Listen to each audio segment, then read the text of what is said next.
Hi, everyone. Welcome back to the Growing Generations podcast show. This week we have episode number 9. So we have been streaming for over 2 months now, around there. And there is some things that will be changed when it comes to the podcast show, which will be announced later on next week. So make sure you stay tuned with that. So this week's topic, we're going to be discussing about flowers for winter interest. I know we are already breaking winter and we are spring is right around the corner, if not where some people are already in spring. And we're getting ready to start our spring gardens. However, I wanted to bring this topic along because I feel like this is a really cool topic to discuss, especially with many gardeners or many people thinking that the winter's just pure snow, it's just gray, there's no color in the garden. However, there is certain plants or flowers that provide winter interest. So this week's guest is my very good friend Jennifer over from Forever Blooms with Jennifer. We did do some collabs over on my main channel multiple times, but we haven't caught up on one recently, so I decided to have her as a guest on the show. So without further ado, let's go ahead and welcome Jennifer from Forever Blooms with Jennifer. Hi, everyone. Hi. My Hi, name is Jennifer. Jennifer. I'm with Forever Blooms.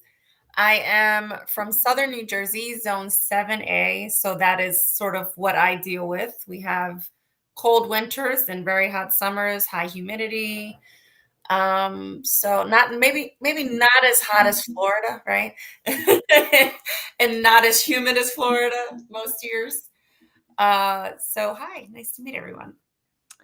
So me and Jennifer have done a few collabs. I think we did a few on my main channel before, and so I decided to bring her along into this week's episode for the main reasoning that she does very great gardening content, and I did see that she posts a few videos and posts etc. on some flowers she had growing in her winter garden.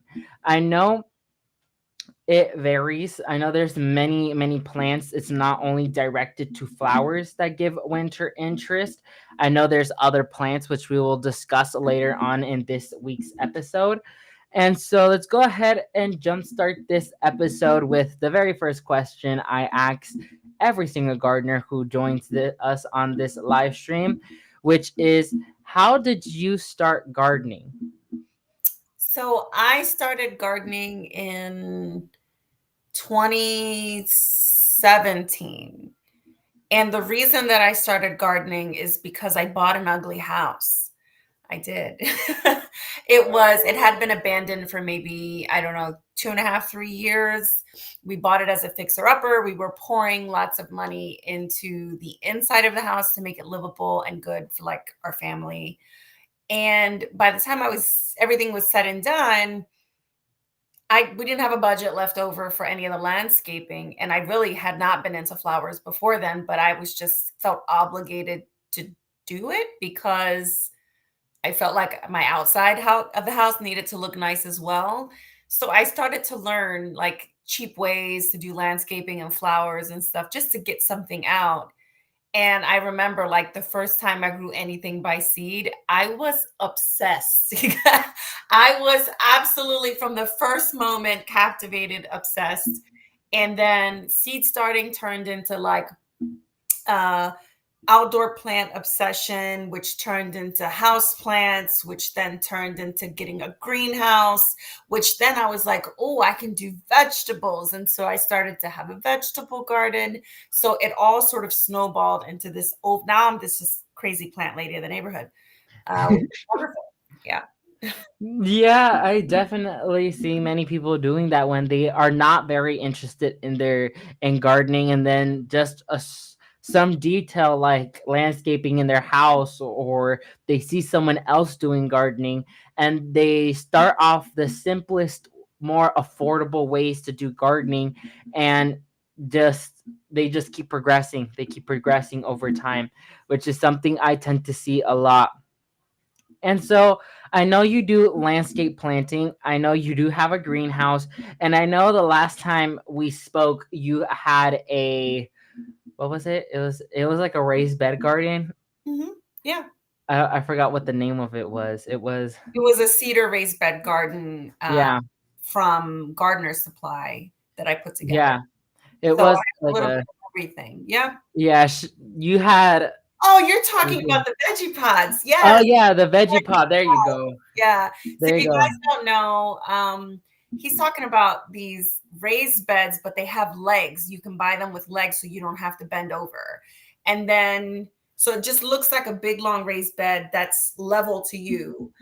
And then the bottom has a water reservoir underneath, so you don't barely ever have to like water. I barely water my veggie pot. Whatever I put in there kind of survives on its own, which is great. And then it has a canopy on top, like a little netting, but it's in a cage, so it's like a tight netting. And then it has a water supply on the inside, so it just sprays water on your plants. So it's really easy care, which I love. So yes, he's talking about the veggie pods, which I love. Yeah, the veggie pods. I know we discussed about that. I think it was the video that our moderator Jay put in the chat, which was showcasing our favorite plant for 2020. I don't know if it was that video, but I know one of the videos I invited you over, you showcased that you were growing kale in the veggie garden, and it was during your cooler seasons, which I thought that was really cool. I do have a raised, like a lifted raised bed from Sub Pod. Unfortunately, Sub Pod is no longer running. They had to close down, which was very, very sad. But I have worked it with them and I loved it because it was very easy to access. And so I know you had the veggie pods, and I was just like blown away on how well everything was doing in those veggie pods. Well, not to mention that great gardener, great gardener. So, Thank you. That's so kind. Yeah. I mean, it's so really easy to be a good gardener with the veggie yeah, pod for sure. yeah, veggie pods. Yeah.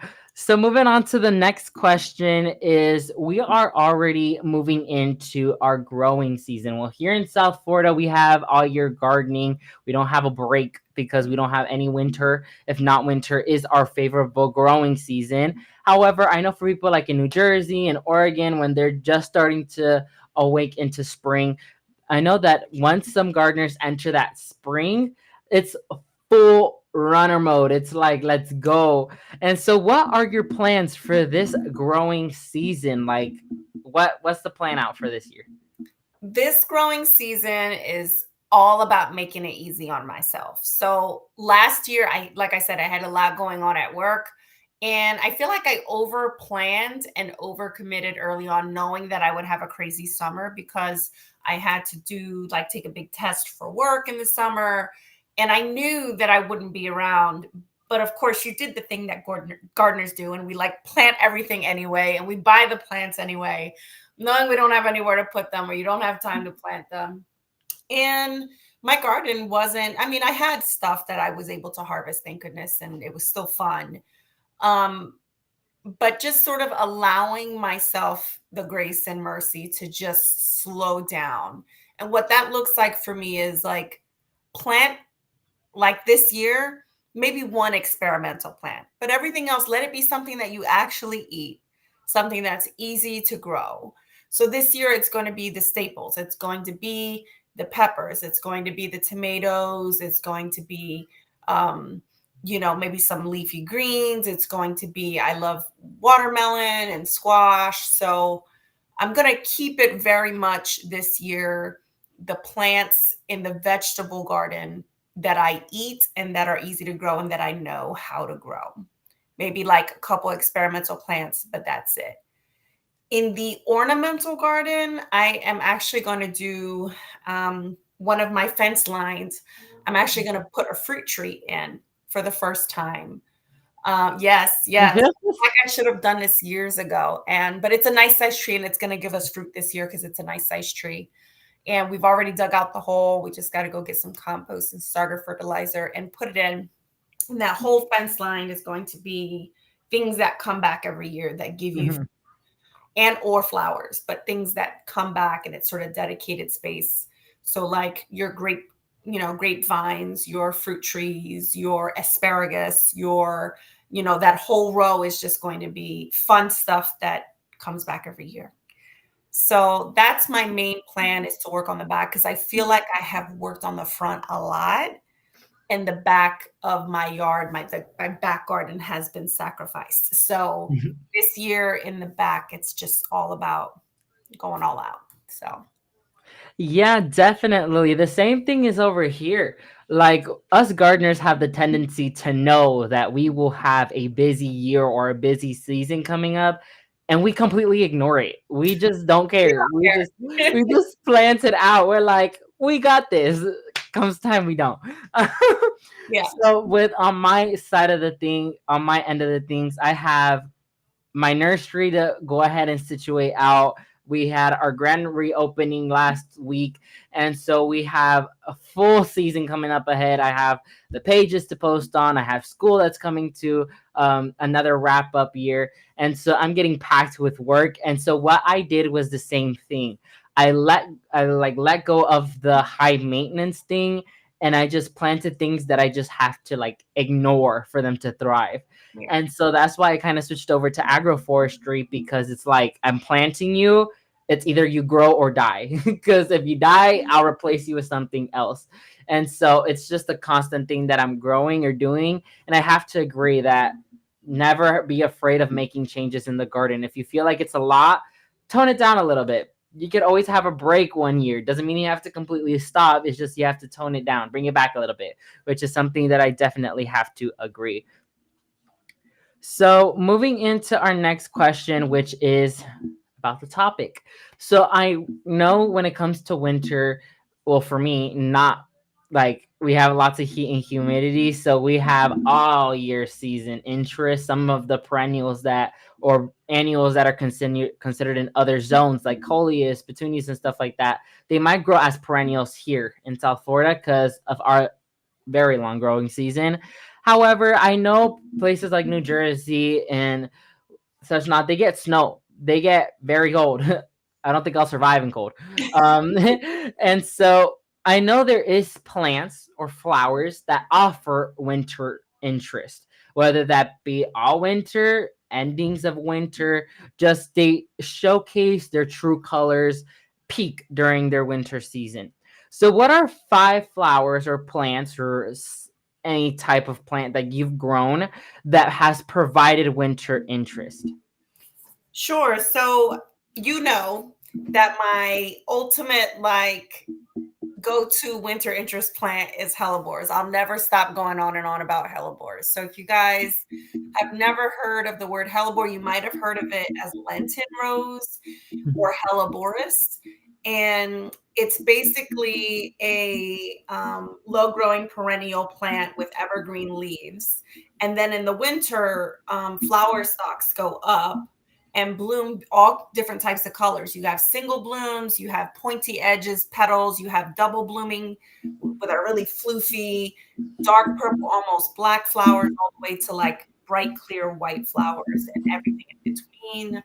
And they have different bloom times. Just as you have a tulip that's an early blooming tulip that blooms when it's really, really, cold out, and then other ones that might, tulips that might bloom later on in the season. Hellebores are the same. So the reason that I love hellebores is number one, they come back every year. Number two, they're tough as nails. I have a lot of areas that have dry shade, which is really easy, really hard to sort of find plants for. Hellebores love those conditions. So if you have a tree that sucks the life out of everything and you have a hard time finding stuff that works, your hellebores will love it. Just stick a hellebore in there. And the flowers last forever. People will look at my hellebores and be like, "Oh my God, they're still blooming. It's like summertime. It's like early summer." And it's like, no, they're not still blooming. The dead flower stalks just they stay upright and they keep their color a lot of times. So they look like they're alive, but they're just it's like a dried flower that dried on the spot. So number one is hellebores because of everything that they offer. I just love them. Um, Primrose is another one. They come in all different types of colors. They're very low. They're only like maybe a few inches, so you just bunch of them together for a high impact. And they are also blooming in the winter time when you're just really eager to see something growing, and you really miss your plants. Primrose are those pretty little dainty plants, and you can get them in a lot of places. They're pretty common, especially around Easter time. You see primrose in a lot of the garden centers around here anyway. Camellias is the third one. So my camellias actually bloomed dead winter even before my hellebores bloomed. And camellias are basically evergreen bushes. Most of them are evergreen anyway. And they have these like rosette style flowers that come from little teeny tiny flowers all the way to like, big giant camellia plants. They're slow growing, so you have to be patient with them because they don't grow fast. And they're pricey when you go to the store, but they're beautiful and they give so much to the garden in the winter time. So that's at number three.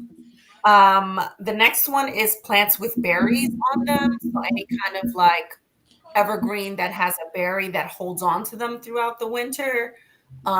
If you plant them in mass, especially, they're really pretty. So I have a few areas that I have ground cover style um, holly type plants that have berries on them, and they look really good in the winter time. They're gonna still have to fill in, so I feel like the impact isn't fully there, but it'll get there. So that's four, and five is the most boring one, but it's an honest answer because I feel like people underestimate the power that they can bring in the structure they can bring to the garden. It's evergreens like boxwoods, sky pencil hollies, anything that stays green throughout the winter. You think that they're the boring plants that you don't want to spend money on, but let me tell you, when your rest of your garden has died back or your annuals have given up on you, that boxwood has your back. So it brings some structure into the garden and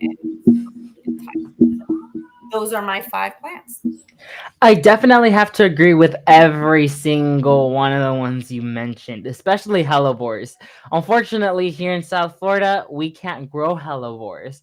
I It's not guess, cold enough in the winter, yeah, right? it does not get cold enough for them to survive. Needless to say, if the opportunity comes where I'm able to grow one, I'm definitely will. Because I know that they come in like hundreds of colors and shapes and sizes. They're like so pretty, and I'm like a huge like black flower fan. And so once I saw like a photo, like I know Garden Answer also is a huge hellebore fan, and I know she showcased one that was like almost pitch black, and I was like, those are so pretty. And camellias as well. I had a early wonder camellia, I think it's called, from Southern Garden Living. That one did not make it. It did bloom for me. It did do really really well for me. But then I transplanted it because that's when I was doing my orchid house, and it did not survive. And so I do have to get a new one for my garden because I really really loved how they grew, as well as evergreens. You can't miss them. They're super super cool. Some of them like topiaries, etc., as well as like your winter berries, like holly berries, etc. All of those are great plants to grow during your winter seasons because they will give you looks when everything else is kind of dead. So Right. I definitely have to agree with every single one of them, especially those hellebores. Oh, I've just been wanting to have one, but I can't. And so I really, really love them, but I have to see other gardeners grow them. So, what are some tips or advice you could give to the gardeners who are getting ready to plant these plants for winter interest? What are some tips and advice you could give to them, like landscaping wise, care wise, etc.? I would say that it's important for you to actually tour your garden in the winter because I think it's really easy to be like, I don't need any winter. And like, look at this beautiful June garden, this beautiful August garden or whatever. It's really easy to look at your garden when it's blooming and full and it's warm out and everything is out and about and in your face. It's hard to remember like what your garden looks like in the winter.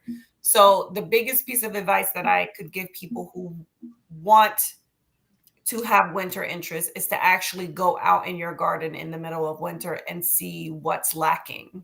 And once you see how bad it looks in the winter, will be motivated to buy that plant that you've been, sort of deciding, do I want it or do I not? The time to get that motivation going is now. I definitely have to agree with you with that because some people might be like, it's the winter, like exactly like how you said it, that they won't really have a peace of mind when it comes to their winter interest because they're so caught up in their spring and summer interest that their garden is giving. Another tip I would like to involve into that is definitely once you're installing your main canopy layers or your like structural plants before any like perennials or annuals, definitely include your winter interest because that's where it would play a part of, especially your bigger trees like your evergreens or any type of your winter berries that get pretty big.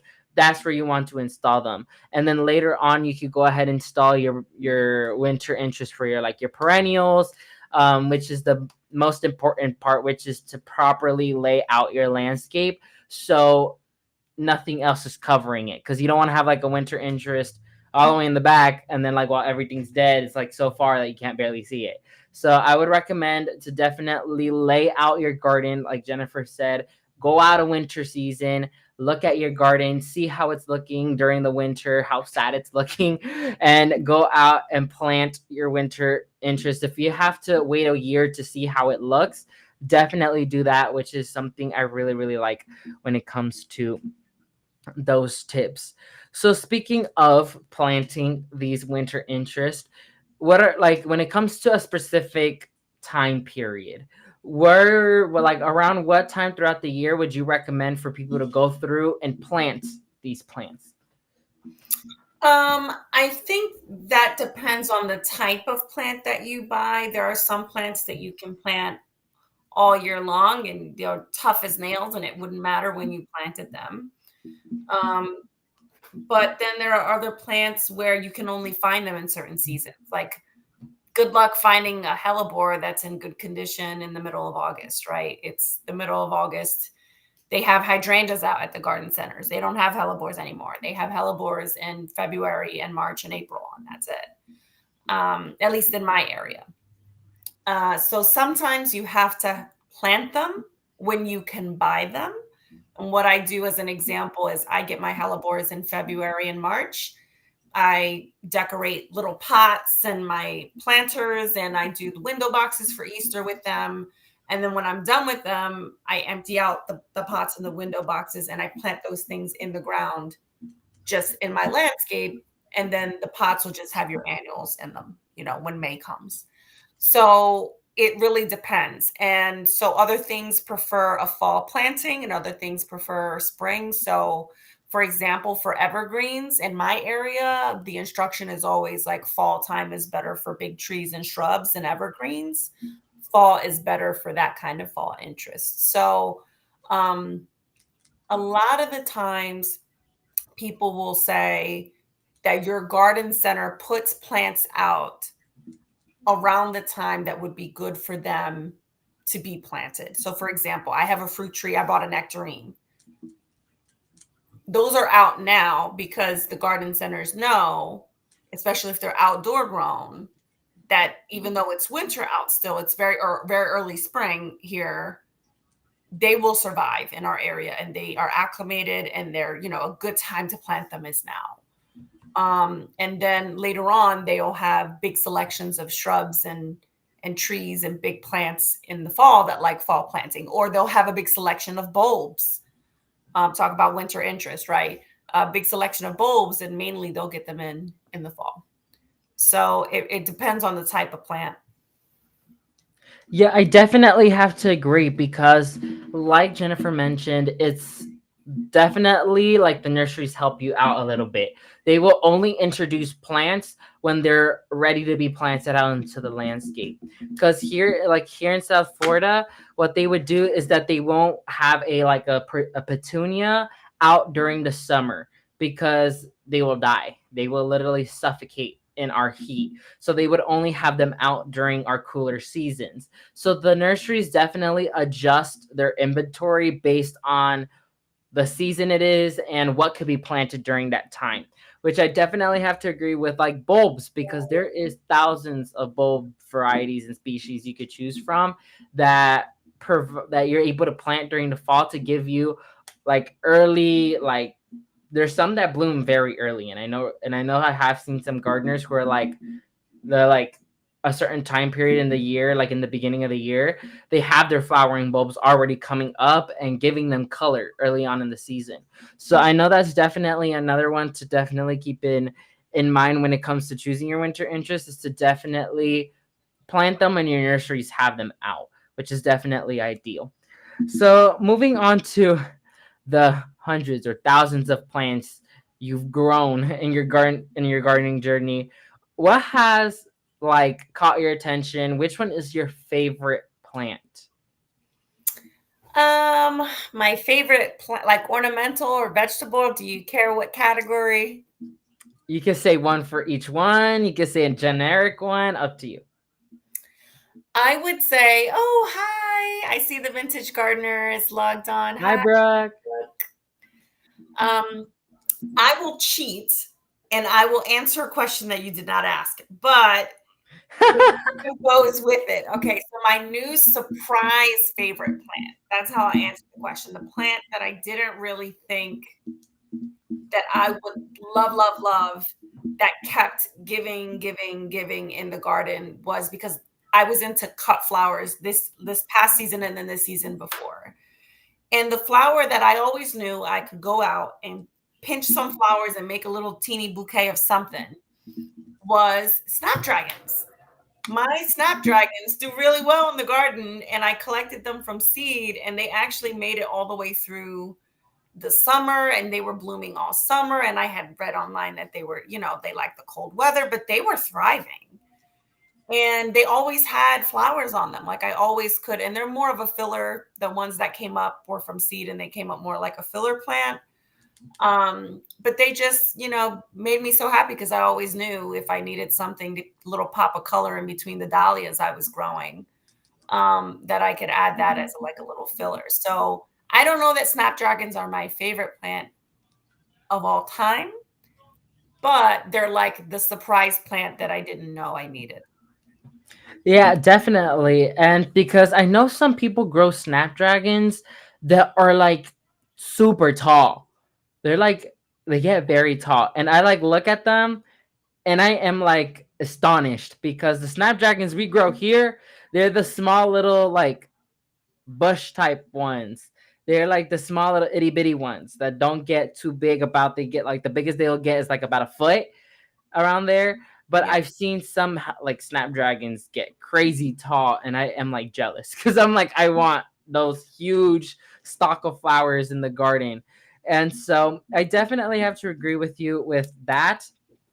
Snapdragons come in many varieties. I know I've seen some colors of like mixed colors that some snapdragons come into. I don't have any right now, so I definitely need to get on that when it comes to snapdragons. So on the opposite spectrum, what's your least favorite plant? Oh, I have an answer to this question because it's a plant that I wanted to love and I planted early on in my gardening journey. And I loved it that first year, and then it just got progressively uglier in my mind. And I'm like, why did you plant that? And it's a weeping cherry tree. Oh, The weep okay. the little umbrella type trees, and they bloom, Yeah. and then they have like this little waterfall effect. Um, I loved that tree when I bought it. Like I absolutely was obsessed with it. I went to like 3 or 4 different stores to buy the healthiest looking one. The biggest one, I paid like, I forget, like $200 for it or something, 250 for it. And I planted it and it was, yay thick. And then now it's like this and it's big. But I don't know. It just has an erratic growth pattern at the top.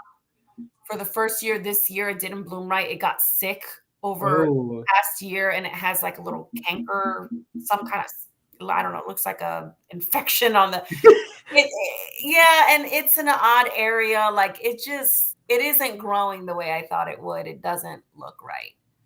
And I thought I would love it. I was obsessed with it. And it ended up being like, we're probably going to cut it down and just like replace it with something Oh else. wow. And now we're having to pull it from the root or something because they sucker. That's the other thing. Oof. They sucker from the ground. Um, so I just and they grow. They grow really long. You know how it has like that little waterfall effect and it Yeah. comes down? Well, you're supposed to keep them trimmed up and it looks neater. Otherwise, it just kind of looks like a big mess.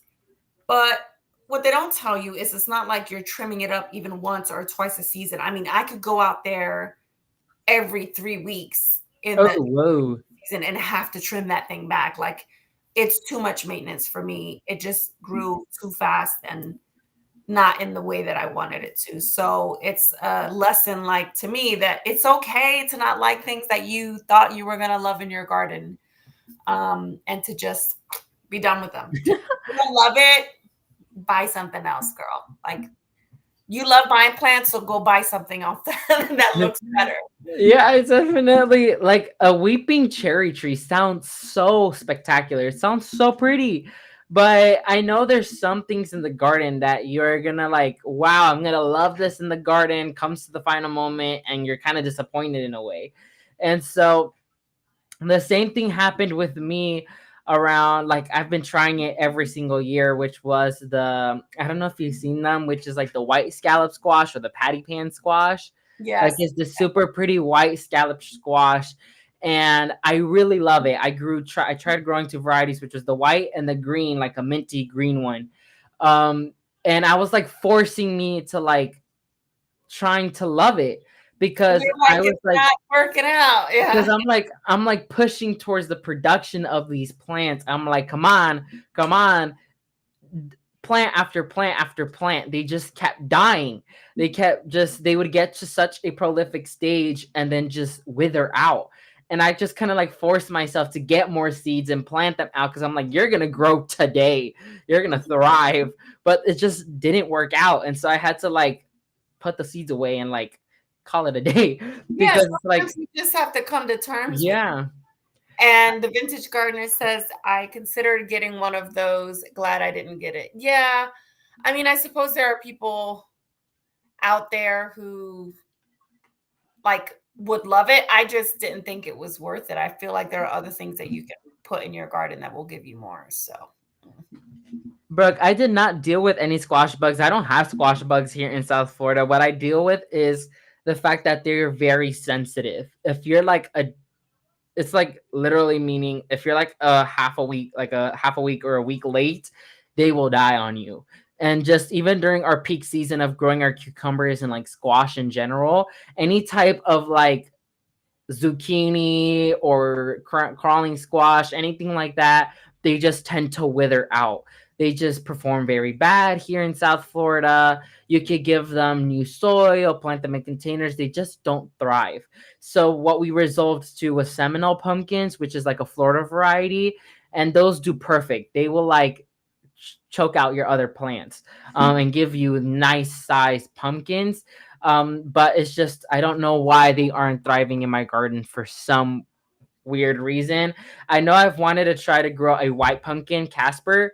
Um, oh, I've seen those. They're really pretty. yeah, I really like them. A company sent them out for me to grow them, but unfortunately, my very intelligent self, out of the many things I do in a day, I left my seed start my box of seeds outside, and like here it rains almost every single day. It got soaked on, and like half of my seeds were like no longer viable Yeah. because they like sprouted in the pocket.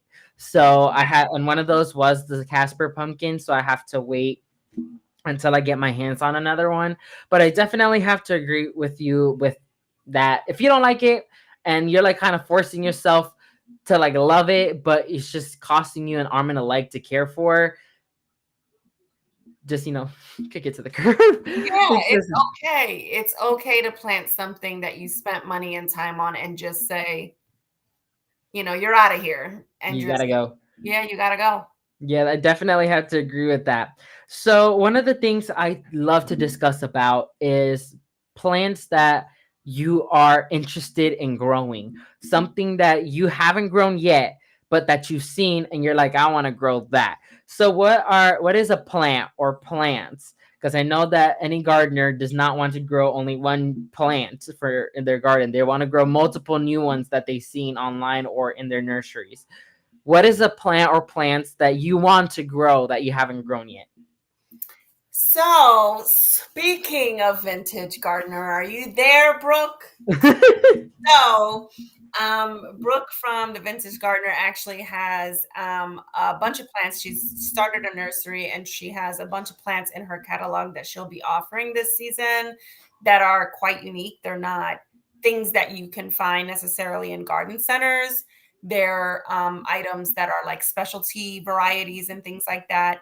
So I'm really interested to go see her when she's ready to have me over, to come see her collection and grow some really unique items from her catalog. So that's something that I'm excited about this year, having like unique things that not everyone has. The other thing that I wanted to get into is more of like the permaculture plantings this year. So, like I was saying, there's one fence line in my garden that's like dead space because it's like an 8-foot alleyway. Yes, I am. I'm supposed to come this weekend, and I'm coming to get you. Brooke said, I think you're supposed to come this weekend. Yeah. Um, so I want to plant that whole alleyway with like all permaculture type stuff, like your fruit trees, your grapevines, your asparagus. I'll probably, because I can't help myself, add like cut flower garden type things there because it's like a big alleyway. I'm like, dahlias. Perfect for dahlias. So, just adding more permaculture items to that one alleyway in my side of the garden is what I'm really excited about. Something new. Yeah, I definitely have to agree because when it comes to every year, I know there's certain companies or plant companies that are releasing new plants every single year. And in my spectrum or my side of things, I know that in agroforestry, I only focus on things that will grow that I'm able to eat or that are pollinator attractive. Because I won't grow something that's kind of useless. I used to be into like cut flowers and those ornamental type plants, but ever since I started up my nursery in permaculture, then I kind of had a shift in gardening. And so, like, I know one of the things I've been dying to grow in my garden is two varieties of guava, which they're not your typical like pink or white guava, because I already have both. I already have both growing in the garden and they're prolific. The ones I want to grow is strawberry guava, and the other one is called lemon guava. They're completely different Oh, plant lemon guava structures, sounds so good. right? They're completely different plant structures. The fruit is completely different, and the growth habits completely different.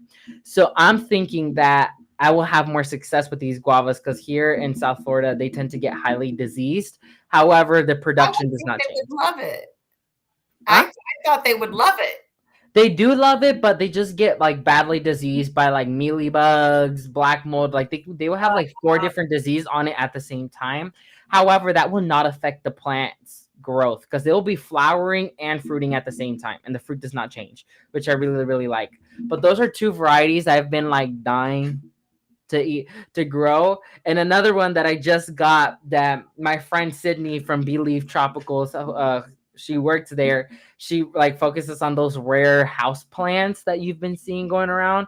And one of the ones that she kind of like introduced us into is not really a house plant, it's more of an outdoor plant, which is the Florida variegated banana. I don't know if you heard of it, Yeah, but I've seen them before at the garden centers here. They're really striking because they have those big yeah. leaves. Yeah, they're gorgeous. Yeah, and they don't provide them down here in South Florida, surprisingly. Like I would think I would see them Yeah. like in mass in nurseries, but they don't. It's like rare to find one. We Which have is like crazy because you guys can probably just grow them outdoors and let them be yeah, banana trees. Yeah. yeah, we have to actually get connected with a special grower in order to get them. And so Sydney from Believe Tropical, she's a grower of them, and I bought one from there, and they cost a pretty penny. She helped me out, but they cost a pretty penny. They Right. are Right. very pretty penny. And so another variety that we're attempting to grow at the nursery is called nono or nono. It's literally Nono. And it's, imagine the Florida variegated, except it's not white variegated, if not pink with black variegation. Oh, And that the sounds beautiful. fruit is like a magenta color, like the peel is a magenta color. When it ripes, it gets like white stripes on it, which is really cool. And so I've been wanting to dying to get those, but there's just so many things in permaculture that you could grow that are just weird. Like I the love odd things. Like I just want to grow the weird thing that people are like, "What?" Yeah, I definitely have to agree. Like the plant that's our background is a sapodilla, and I've tasted the fruit before, and it tastes like cinnamon. Like it tastes like a cinnamon fruit, like straight up. Like it almost tastes like a pumpkin pie. And I was so fascinated, and I want this tree so badly. But there's so many things to grow.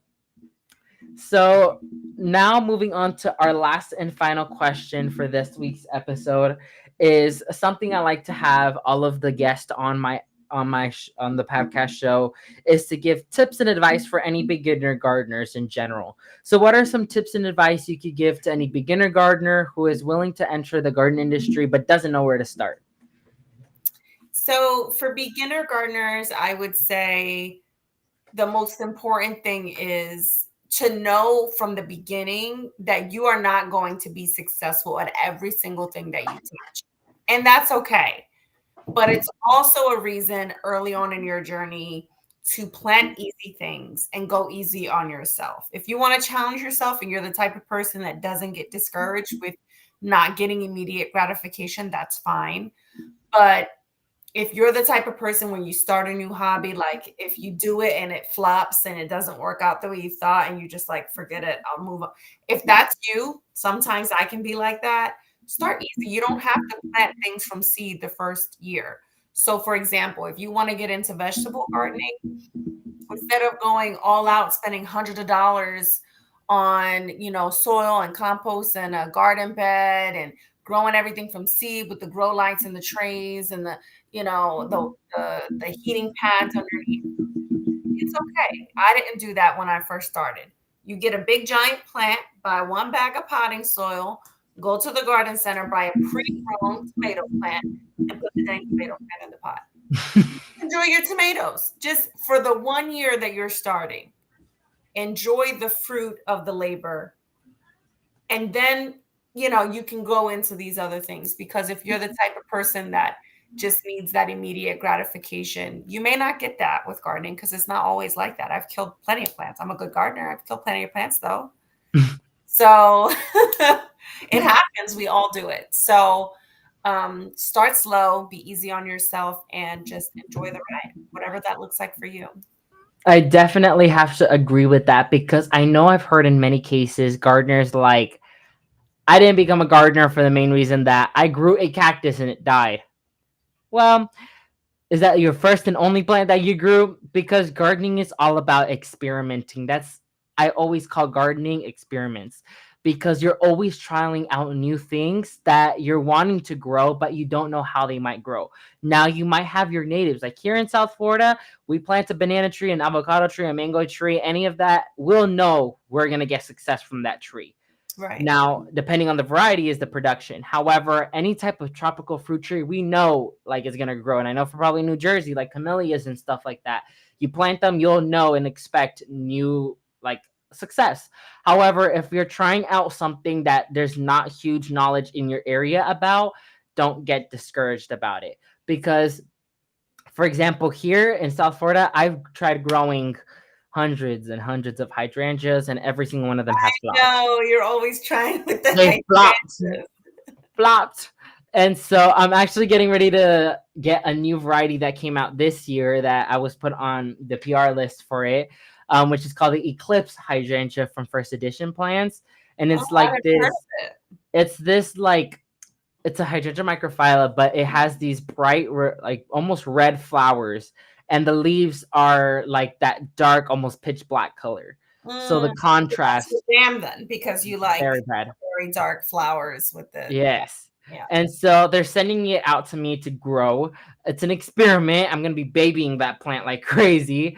But don't get discouraged in Right. general. Don't get discouraged because every professional gardener, even the ones who have a degree in agriculture or in whatever they studied in the field that they're studying, they have killed hundreds, if not thousands, of plants along their way. That's what makes you a better gardener throughout the times. These bigger gardeners like Laura from Garden Answer, Kevin Espiritu from Epic Gardening, these gardeners have killed hundreds of plants in order to learn what they're showcasing to their fans and to their audience. And so, like gardeners like me and Jennifer, although we have less time in the industry, like how they do, we still are learning along the way. And Yeah. that's how we're able to provide content and give tips and stuff like that because we learn from the mistakes that are given. Now, that's why us gardening educators are here to help you sometimes avoid those mistakes you might get and actually get success from that certain plant. But not all is going to be successful, but just never get discouraged. Just know that you have to keep rolling. If something's dead, out with out with the old and with the new. That's something that I always Or say. if you don't like ornamental, go for houseplants. If you end up not liking Mhm. houseplants, try vegetables. It's not everybody. There's some people who don't like houseplants, but they love outdoor gardening, you know? So just find your little niche and go with it. Definitely have to agree. Definitely fine because the garden industry is a huge industry. There's hydroponics, there's no dig gardening, there's ornamentals, there's permaculture, agroforestry, farming. There's so many branches of gardenings that you could actually look into that I feel like any upcoming gardener is gonna have the easiest way to find which one they'll have because you just gotta like plant yourself in one, figure out if you like it, don't move on to the next one. That's what I did. Right. It's not that hard to transition because a garden is never complete. It's always transitioning. That's what I always say. So, needless to say, I definitely have to agree with that big tip because that is the number one main tip I say is to never get discouraged. And so, that's going to be the wrap for this week's episode. Thank you so much, Jennifer, for joining with us No, on this video. I can't wait to see what you'll be posting on your Instagram and YouTube. I'll be keeping up posted over there, as well as with our good friend Brooke from the Vintage Gardener. She has some very cool stuff going on right now, so make sure you go ahead and support her because she will be a guest on the show soon. I need to reach out to her for this upcoming season. So thank you so much, Jennifer, again for joining with us on this episode. this is so much fun. Thank you for having me. And we would love to have you back again when there's more for us to discuss about. So Yes, maybe we thank can you. do one where I can show you what's going on outside or in Yes. the house. Yes, I would love to see what's going on over there in your New Jersey garden. So thank you all so much for watching with us here in Growing Generations podcast. Next week will be our 10th episode. And so thank you all so much for joining with us. And once again, all of the information you need for Jennifer's links will be listed down below. It'll be updated soon. I still have to go through and update the description. So thank you all so much for joining with us on this episode, and we'll see you guys later. Bye, everyone. Right.